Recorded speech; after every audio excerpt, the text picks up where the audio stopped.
Up north. Bit thirsty. Just have a sip of my Cardi. Lovely. Right, I thought I'd notify you out there about ps3 magazine. I think it's the most popular unofficial PlayStation magazine. Talks about, well, mainly obviously about the PS3, also about the PSP and the PS2. I haven't been getting it very long, it's only the second copy I bought, running on from the last month's issue. It's quite expensive, I won't lie to you. I won't lie to you. It's like, where's the price? I know the price, but I was just going to look for it again. It's on the front, $4.99. Now that is expensive, isn't it not? But I believe it's worth it. At the moment, we're not paying for a fee for playing online, and so you could afford to buy, say, something like this each month, which tells you a bit about the upcoming games and reviews of ones out at the moment. And generally, if you're interested in gaming, specifically PlayStation, this is the magazine for you. And it's not full of bullshit either, because it's unofficial, so it's not going to hype up a game and tell you it's great when it's not. But I was quite interested in this issue. When I opened it, I was quite happy with the fact they'd done a Prince of Persia review, which I owned until recently, when I traded it in, so I completed it. I got 54%, which was very nice. Very easy to get 54%.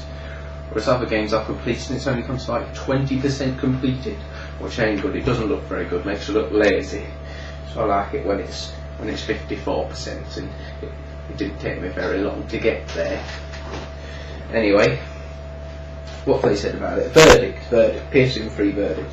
Prince of Persia contains swashbuckling, hair-raising leaps, daring do, no real danger. No, never mind that. Overall, about as challenging as sitting in a ball pool, but still pretty fun.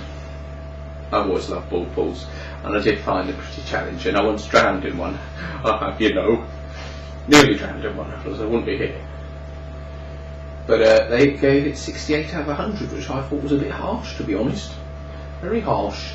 I really enjoyed it. It was great fun. There's been a lot of complaint about the fact that you can't die, but that doesn't really mean anything to me, because I haven't played the ones previous. I don't know if you could die in them, but it's as good as dying, because if she has to rescue you, say you get yourself into a situation where you can die, you have to teleport back to the last secure, stable platform that you're on, and sometimes that can be a fair way back. So it's challenging enough for me anyway. I like easy games where you don't lose any more hair off the top of your head through stress. Up north. And it was quite a good magazine actually. I like it. It's not bad. Some Egypt, as they've got a little reader critic section here on this page. Some Oath has given Motorstorm Pacific Rift 91 out of 100. His reader verdict is fast, gorgeous, fun and brutal. It's absolutely brilliant. Well, you're a retard, let me tell you that. It's alright, it's a solid driving game, off-road driving game, but not 91 out of 100, Jesus Christ. I think you've got to be starved of oxygen at birth to give it 91 out of 100. I'd give it something like 80 out of 100. I don't think it really deserves any more than that. It's good as a kind of, if you like collecting trophies, it's good for that kind of, but any other reason really, playing it, say just to generally complete and enjoy yourself, it's not very good and it's not very fun.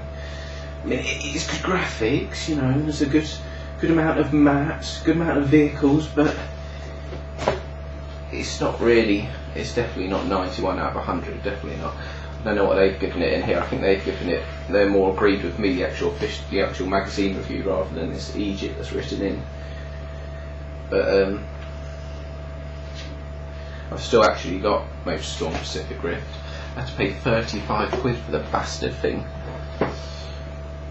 I sent my brother to get it for me, so I wouldn't have actually paid 35 quid if I was there, but I've given enough money, so we spent £35 and it's the stupid retard.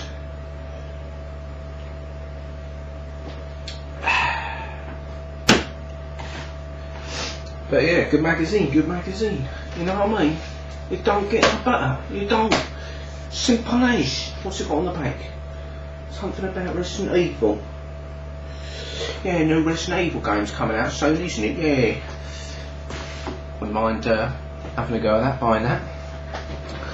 I was a bit shocked by the fact that most of the enemies, the so-called zombies, seem to be black people. I know it's set in Africa, but you're a white bloke.